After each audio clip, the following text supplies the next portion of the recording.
프롤로그. 이런 경험이 있으신가요? 예전에는 계단을 2칸씩 오르던 다리가 요즘은 한 층만 올라도 허벅지가 뻐근합니다. 오래 걷고 나면 무릎이 아니라 허벅지 앞쪽이 먼저 풀립니다. 앉았다 일어날 때 예전보다 힘이 더 든다는 느낌 받아보신 적 있으신가요? 이런 변화를 단순히 나이 탓이라고 넘기시는 분들이 많습니다. 우리 몸에서 나이가 들면서 가장 먼저 가장 빠르게 줄어드는 근육이 있습니다. 바로 허벅지 근육, 그 중에서도 허벅지 앞쪽의 대퇴사두근입니다. 허벅지 근육은 우리 몸 전체 근육량의 약 30%를 차지합니다. 걷고 앉고 일어서는 모든 동작의 기반입니다. 그런데 이 근육이 40대부터 조용히 그러나 꾸준히 줄어들기 시작합니다. 의학에서는 이것을 근감소증이라고 부릅니다. 40대부터 매년 약 1%씩 근육량이 감소하고 허벅지처럼 큰 근육일수록 그 변화가 더 뚜렷하게 체감됩니다. 그렇다면 우리는 무엇을 할 수 있을까요? 근육 감소를 늦추는데 식단이 중요한 역할을 한다는 것은 이미 여러 연구에서 확인되고 있습니다. 그리고 그 식단 이야기에서 의외의 식재료가 주목받고 있습니다. 북어입니다. 북어가 특별히 허벅지 근육만을 강화하는 것은 아닙니다. 하지만 근육 유지에 필요한 영양소를 고농도로 공급한다는 점에서 허벅지 근육 감소를 늦추고 싶은 분들이 주목할 만한 식재료입니다. 할머니가 끓여주시던 북어국, 설날 차례상에 올라오던 북어포. 그 평범하고 오래된 식재료가 왜 지금 다시 주목받는지 오늘 천천히 풀어보겠습니다. 끝까지 함께 해주세요. 구독, 좋아요, 알림 설정은 새로운 영상 제작에 큰 힘이 됩니다. 1부. 북어란 무엇인가? 북어를 이해하려면 먼저 명태 이야기부터 해야 합니다. 명태는 우리나라 사람들이 가장 많이 먹어온 생선 중 하나입니다. 그런데 이 생선은 이름이 참 많습니다. 생선이 살아있을 때는 명태, 얼리면 동태, 말리면 북어, 반쯤 말리면 코다리. 황태는 고지대에서 반복적으로 얼렸다 녹이며 말린 것. 노가리는 명태의 새끼. 전 세계를 통틀어 이렇게 하나의 생선의 상태별로 이름을 따로 붙이는 나라는 우리나라가 거의 유일합니다. 그만큼 명태는 한국인의 식탁에서 특별한 위치를 차지해온 생선입니다. 오늘 이야기의 주인공인 북어와 황태, 이 둘은 비슷해 보이지만 다릅니다. 북어는 명태를 그냥 바짝 건조시킨 것입니다. 단순 건조이다 보니 단단하고 노란빛이 거의 없습니다. 황태는 다릅니다. 강원도 인제, 대관령 같은 고지대에서 겨울 내내 얼었다 녹기를 반복하며 말린 것입니다. 이 과정을 거치면 살이 황금빛으로 변하고 부드러워집니다. 오늘 영상에서 북어라는 표현은 황태를 포함한 건조 명태 전반을 아우르는 이야기로 들어주시면 됩니다. 강원도 인제군 용대리. 이곳은 황태의 고향으로 불립니다. 해발 700m 이상의 산간 지역. 겨울이면 낮에는 영상, 밤에는 영하로 기온이 출렁입니다. 거기다 건조한 산바람이 끊임없이 붑니다. 이 조건에서 명태는 덕장에 걸려 11월부터 이듬해 3월까지 약 100일을 보냅니다. 밤에는 얼고 낮에는 녹습니다. 이 과정이 수십 번 반복됩니다. 놀라운 것은 이 반복 과정에서 생선의 조직이 완전히 바뀐다는 사실입니다. 단순히 수분이 빠지는 것이 아닙니다. 분자 수준에서 변화가 일어납니다. 그리고 이 변화가 바로 황태가 영양학적으로 특별한 이유입니다. 2부. 동결과 해동이 만드는 변화. 얼었다 녹는 반복 과정에서 생선에는 어떤 일이 벌어질까요? 가장 직접적인 변화는 수분 감소입니다. 생명태의 수분 함량은 약 80%입니다. 하지만 황태는 이것이 20% 이하로 줄어듭니다. 수분이 빠진 자리를 무엇이 채울까요? 단백질입니다. 생명태의 단백질 함량은 약 18에서 19% 수준입니다. 황태는 같은 중량 기준으로 60에서 70%에 달합니다. 단백질이 3배 이상 농축되는 것입니다. 더 흥미로운 것은 단백질 구조의 변화입니다. 얼었다 녹는 과정에서 근섬유 구조가 부분적으로 느슨해집니다. 단백질이 변성되면서 소화효소가 접근하기 더 쉬운 구조로 바뀝니다. 쉽게 말하면 이미 일부 전처리가 된 상태입니다. 우리 몸의 소화 효소가 더 쉽게 파고들 수 있습니다. 이는 특히 나이가 들어 소화 기능이 약해진 분들에게 유리한 특성입니다. 동결과 해동이 반복되는 과정에서 단백질이 조금씩 분해되면서 유리아미노산이 증가합니다. 유리아미노산이란 단백질에 묶여 있지 않고 이미 분리된 상태의 아미노산입니다. 이것은 소화 과정 없이 바로 흡수될 수 있습니다. 이 중에서 특히 주목받는 것이 분지사슬 아미노산, 영어로 BCAA라고 부르는 것들입니다. 류신, 이소류신, 발린이 여기에 속합니다. 이 아미노산들은 근육 합성에서 핵심적인 역할을 합니다. 3부. 왜 류신이 중요한가? 근육은 어떻게 만들어지고 어떻게 유지될까요? 조금 쉬운 비유로 설명해 보겠습니다. 근육은 벽돌 공사와 같습니다. 근육을 짓는 과정을 집 짓는 공사에 비유해 볼게요. 단백질은 벽돌입니다. 우리가 음식을 먹으면 단백질이 잘게 쪼개져서 아미노산이라는 작은 벽돌 조각이 됩니다. 이 조각들이 혈액을 타고 근육으로 배달됩니다. 그런데 벽돌이 도착했다고 해서 저절로 집이 지어지지는 않습니다. 공사를 시작하라는 신호가 필요합니다. 그 신호를 보내는 역할을 하는 것이 바로 류신이라는 아미노산입니다. 류신은 근육에게 이렇게 말합니다. 재료가 충분히 왔다. 지금 공사를 시작해도 된다. 이 신호가 있어야 근육 세포가 본격적으로 단백질 합성을 시작합니다. 북어와 황태에는 이 류신이 비교적 풍부하게 들어 있습니다. 앞에서 설명한 동결과 해동의 반복 과정에서 단백질이 분해되면서 류신을 포함한 아미노산이 더 풍부해집니다. 그래서 북어는 단순히 단백질 양이 많은 것을 넘어서 근육 합성 신호를 잘 켜줄 수 있는 단백질 공급원으로 주목받습니다. 근육이 잘 만들어지려면 세 가지가 함께 있어야 합니다. 첫째, 벽돌이 있어야 합니다. 단백질 섭취입니다. 둘째, 공사 시작 신호가 있어야 합니다. 류신 같은 아미노산이 역할을 합니다. 셋째, 공사 현장이 준비돼야 합니다. 운동으로 근육에 자극을 줘야 합니다. 이 세 가지 중 하나라도 빠지면 효율이 떨어집니다.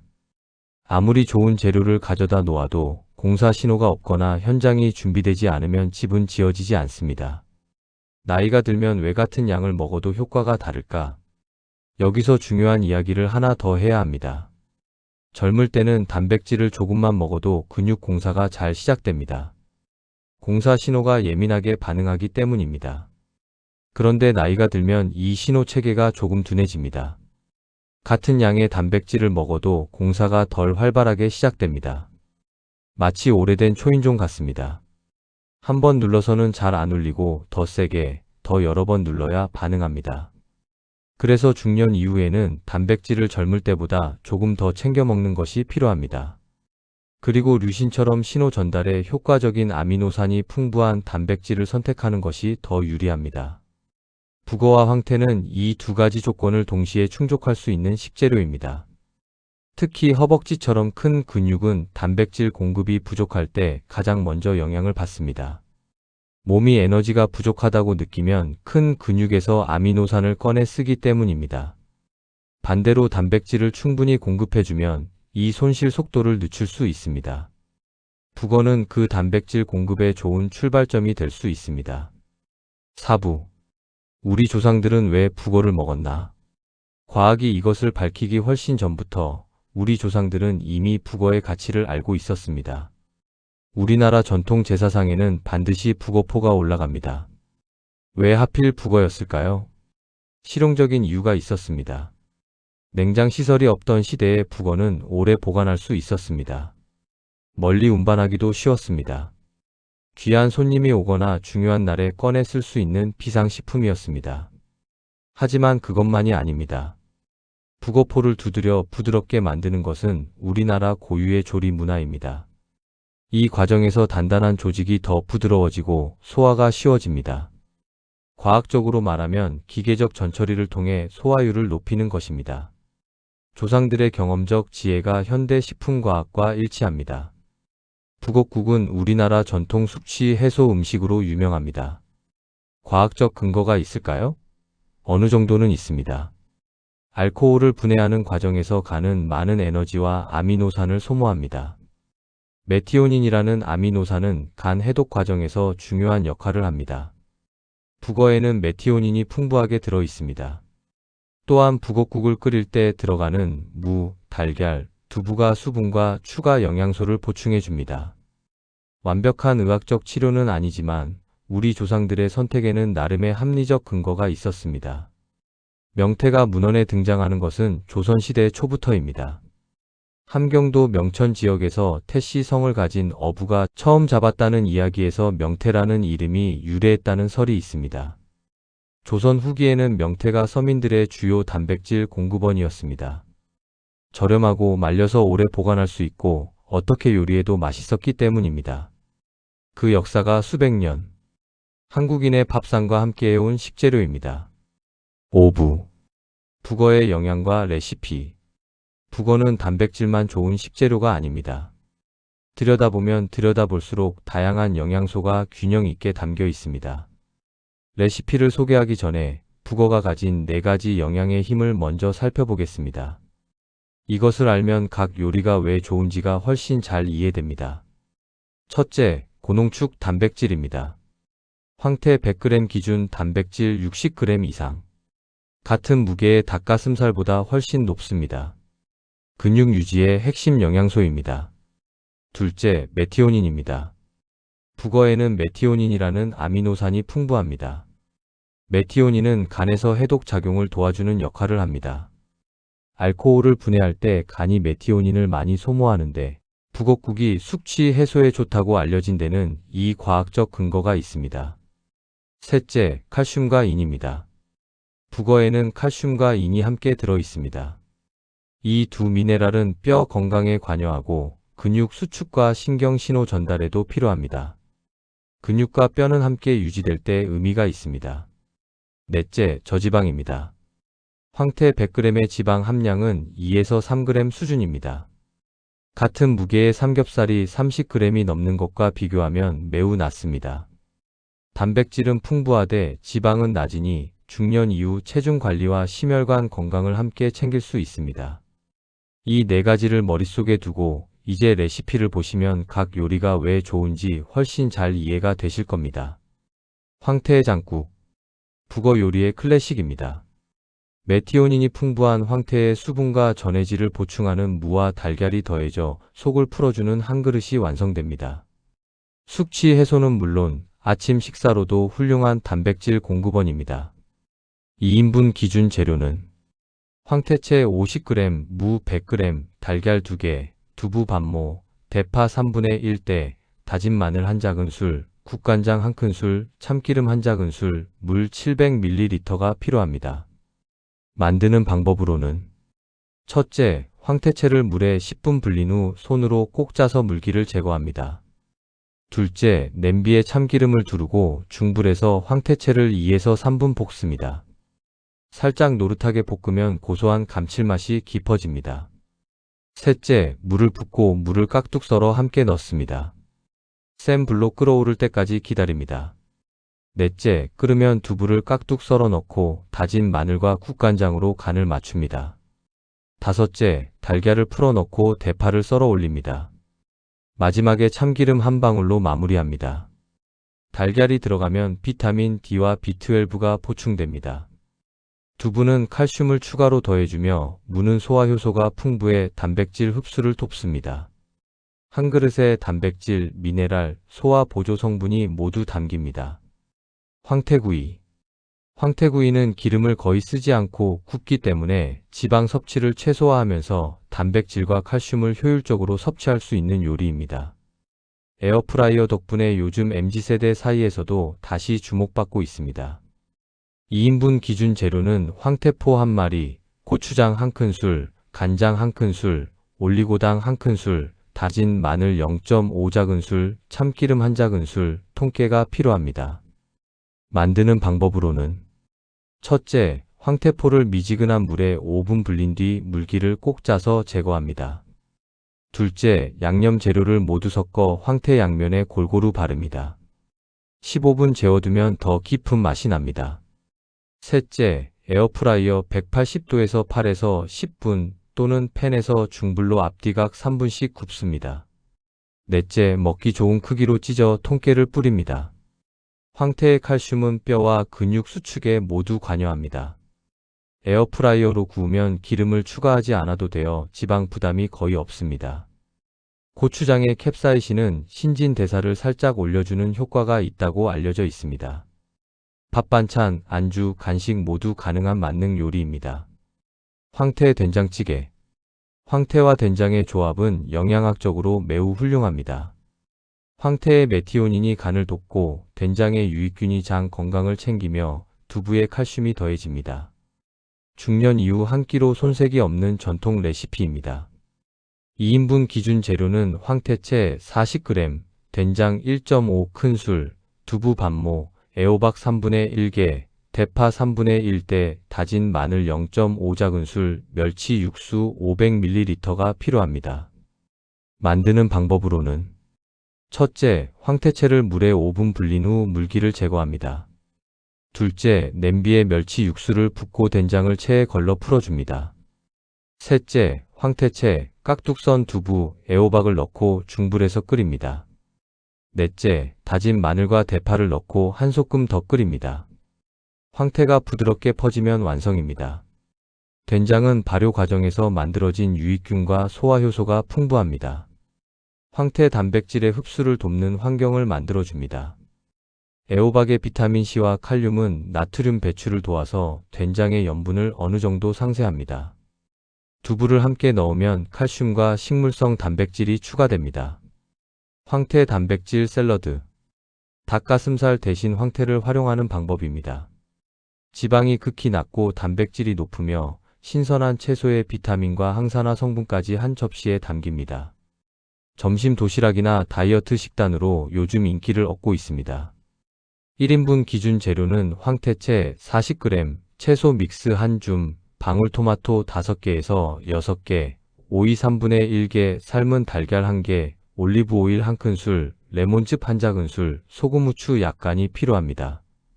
만드는 방법으로는 첫째, 황태채를 물에 불려 부드럽게 만든 뒤 팬에서 기름 없이 살짝 볶아 수분을 날립니다. 둘째, 채소 믹스, 방울토마토, 얇게 썬 오이를 준비합니다. 셋째, 볼에 채소와 황태채, 달걀을 담습니다. 넷째, 올리브오일, 레몬즙, 소금, 후추를 섞어 드레싱을 만들어 뿌립니다. 올리브오일의 불포화 지방산은 심혈관 건강에 유익합니다. 방울토마토의 리코펜은 항산화 성분입니다. 달걀 노른자의 비타민 D는 칼슘 흡수를 돕습니다. 황태의 저지방 고단백에 채소의 비타민이 더해져 중년 이후 이상적인 한 끼가 됩니다. 육부. 얼마나 먹어야 할까? 북어가 좋다는 것은 알겠는데 얼마나 어떻게 먹어야 할까요? 일반적으로 성인의 단백질 권장량은 체중 1kg당 약 0.8g입니다. 하지만 중년 이후 특히 근육 유지를 목표로 한다면 1g에서 1.2g으로 높이는 것이 권장됩니다. 몸무게가 65kg이라면 하루 65g에서 78g의 단백질이 필요합니다. 연구에 따르면 단백질 섭취 타이밍도 중요합니다. 특히 아침 식사에서 단백질을 충분히 섭취하는 것이 근육 유지에 유리하다는 보고가 있습니다. 이유가 있습니다. 우리는 자는 동안 아무것도 먹지 않습니다. 그 사이 몸은 에너지를 위해 근육 단백질을 일부 분해합니다. 아침에 단백질을 빠르게 공급하면 이러한 분해를 최소화할 수 있습니다. 황태해장국 한 그릇을 아침에 드시는 것, 생각보다 과학적인 선택입니다. 그러나 좋다고 과하게 먹는 것은 주의해야 합니다. 북어와 황태는 나트륨 함량이 높을 수 있습니다. 고혈압이 있으신 분은 저염 제품을 선택하거나 조리 시 염분 조절이 필요합니다. 단일 식품에 의존하지 마세요. 닭가슴살, 두부, 달걀, 콩류 등 다양한 단백질 식품을 함께 섭취하는 것이 좋습니다. 단백질 섭취만으로는 근육이 늘지 않습니다. 특히 허벅지 근육은 앉았다 일어서기, 계단 오르기, 스쿼트 같은 하체 운동을 병행해야 단백질의 효과가 극대화됩니다. 아침에 황태해장국 한 그릇으로 단백질을 보충합니다. 그리고 30분 후 가볍게 산책하거나 계단을 이용합니다. 이 순서가 중요합니다. 단백질을 먹은 직후 근육에 자극을 주면 근육 합성 신호가 더 강하게 켜집니다. 거창한 운동이 아니어도 됩니다. 가까운 편의점까지 빠르게 걷는 것, 엘리베이터 대신 계단 2층을 오르는 것으로도 충분한 출발이 됩니다. 에필로그. 겨울바람이 만든 음식이 있습니다. 영하의 밤을 버티고 낮의 햇살에 녹으며 수십 번을 반복하는 사이 명태는 황태가 됩니다. 그 과정에서 단백질은 농축되고 구조는 부드러워지고 아미노산은 더 풍부해집니다. 자연이 만들어낸 변화입니다. 중년 이후 우리 몸도 변합니다. 근육이 줄고 회복이 느려지고 몸이 예전 같지 않습니다. 하지만 그 변화에 우리가 응답할 수 있습니다. 잘 먹고 꾸준히 움직이고 충분히 자는 것. 어렵지 않습니다. 그리고 그 시작이 오늘 저녁 북엇국 한 그릇이라면 충분히 좋은 시작입니다. 오늘 영상이 도움이 되셨다면 구독과 좋아요로 함께 해주세요. 건강생활 인사이드였습니다. 오늘도 건강한 하루 보내세요. 감사합니다.